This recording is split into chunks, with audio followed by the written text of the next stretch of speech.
सर्वनाम प्रोनाउन जिन शब्दों का प्रयोग संज्ञा के स्थान पर किया जाता है उसे सर्वनाम कहते हैं। जैसे मैं, तुम, यह, वे, उसका, मेरा इत्यादि। जैसे गोपाल एक अच्छा लड़का है, गोपाल प्रातःकाल घूमने जाता है। अब गोपाल शब्द 2 बार आया, बार बार वो शब्द आता है यानी कि वो संज्ञा है, लेकिन उसके स्थान पर गोपाल एक अच्छा लड़का है, वह प्रतिदिन घूमने जाता है या वह प्रातःकाल घूमने जाता है, तो वह शब्द लगा है वो सर्वनाम है। यानी कि संज्ञा के स्थान पर हमने गोपाल बार बार न बोल के वह का प्रयोग किया, वो है सर्वनाम। अब सर्वनाम के भेद, सर्वनाम के 7 भेद हैं। पुरुषवाचक सर्वनाम, निश्चयवाचक सर्वनाम, अनिश्चयवाचक सर्वनाम, संबंधवाचक सर्वनाम, प्रश्नवाचक सर्वनाम, निजवाचक सर्वनाम और संकेतवाचक सर्वनाम। ये 7 भेद हैं। अब पहला है पुरुषवाचक सर्वनाम। जिन सर्वनाम शब्दों में किसी व्यक्ति का बोध होता है उसे पुरुषवाचक सर्वनाम कहते हैं। जैसे मैं, हम, तुम, वह, वे, उसका, मेरा, हमारा, आपका इत्यादि। पुरुषवाचक सर्वनाम के अंतर्गत 3 भेद हैं, उत्तम पुरुष, मध्यम पुरुष और तीसरा है अन्य पुरुष। उत्तम पुरुष जिन सर्वनाम शब्द का प्रयोग बोलने वाला अपने लिए करता है, अपने स्वयं के लिए उसका प्रयोग करता है, वो उत्तम पुरुष सर्वनाम कहलाता है। जैसे मैं, मुझे, मेरा, हमारा। दूसरा है मध्यम पुरुष, बोलने वाला व्यक्ति सुनने वाले व्यक्ति के लिए जिस सर्वनाम शब्द का प्रयोग करता है उसे मध्यम पुरुष सर्वनाम कहते हैं। जैसे तू, तुम, तुम्हारा, आपका इत्यादि। तीसरा है अन्य पुरुष, वे सर्वनाम शब्द जो बोलने वाले तथा सुनने वालों के अतिरिक्त अन्य किसी तीसरे व्यक्ति के लिए प्रयोग किया जाता है, वह अन्य पुरुष सर्वनाम कहते हैं। जैसे वह, वे, कोई, उसका, उनको इत्यादि। अब दूसरा सर्वनाम है निश्चयवाचक सर्वनाम। जो सर्वनाम शब्द किसी निश्चित व्यक्ति या वस्तु का बोध कराते हैं उसे निश्चयवाचक सर्वनाम कहते हैं। जैसे वह यही पढ़ रहा है।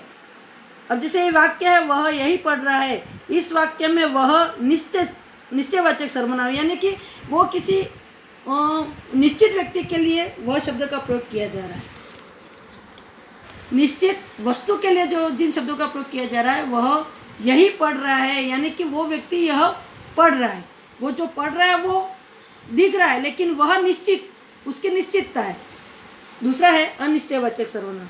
जिन सर्वनाम शब्दों में किसी निश्चित व्यक्ति या वस्तु का बोध नहीं होता उसे अनिश्चयवाचक सर्वनाम कहते हैं। जैसे यहाँ मेरा कोई नहीं आया, यहाँ कोई नहीं आया, यहाँ कोई नहीं आया यानी कि यहाँ कोई नहीं आया, यह निश्चित है, यहाँ कोई आया ही नहीं है, ये कोई निश्चित नहीं है, आया कि नहीं आया यानी कि कोई निश्चितता नहीं है उसकी। तीसरा है संबंधवाचक सर्वनाम। जिन सर्वनाम शब्दों का किन्हीं अन्य संज्ञा या सर्वनाम शब्दों से संबंध का ज्ञान होता है अथवा जो 2 वाक्यों अथवा 2 उपवाक्यों को जोड़ता है वे संबंधवाचक सर्वनाम कहलाते हैं। जैसे जो कठिन परिश्रम करता है वह सफल होता है, यानी कि इन वाक्यों में जो तथा वह एक ही व्यक्ति से संबंधित है, अतः जो वह तथा वह संबंधवाचक सर्वनाम है। 5वां है प्रश्नवाचक सर्वनाम। जिन सर्वनाम शब्दों द्वारा किसी प्रश्न का बोध हो वे प्रश्नवाचक सर्वनाम कहलाते हैं। जैसे यह पुस्तक किसकी है, कमरे में कौन आया, थैले में क्या रखा हुआ है। इन वाक्यों में किसकी, कौन और क्या शब्दों से प्रश्न का बोध होता है, अतः ये प्रश्नवाचक सर्वनाम है। 6वां है निजवाचक सर्वनाम।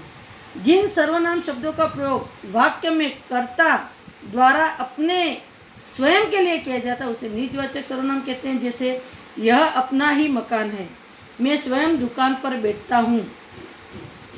ठीक है, इन वाक्यों में अपना स्वयं, ये व्यक्ति अपने स्वयं के लिए, निज यानी अपने स्वयं के लिए प्रयोग करता है, यह निजवाचक सर्वनाम है। अंतिम सर्वनाम है संकेतवाचक सर्वनाम। संकेत यानी कि इशारा। जिन सर्वनाम शब्दों में किसी व्यक्ति या वस्तु की ओर संकेत किया जाए वे संकेतवाचक सर्वनाम कहते हैं। जैसे यह पुस्तक मेरी है। वे आम मीठे हैं, यानी कि किसी चीज़ के लिए आम की तरफ इशारा करके बताया जाता है कि वे आम मीठे हैं, या पुस्तक को बता के बताया जाता है कि ये पुस्तक मेरी है, यानी कि वो व्यक्ति की स्वयं की पुस्तक है, यानी कि वो बता रहा है कि ये पुस्तक मेरी है, यानी कि ये संकेतवाचक सर्वनाम है।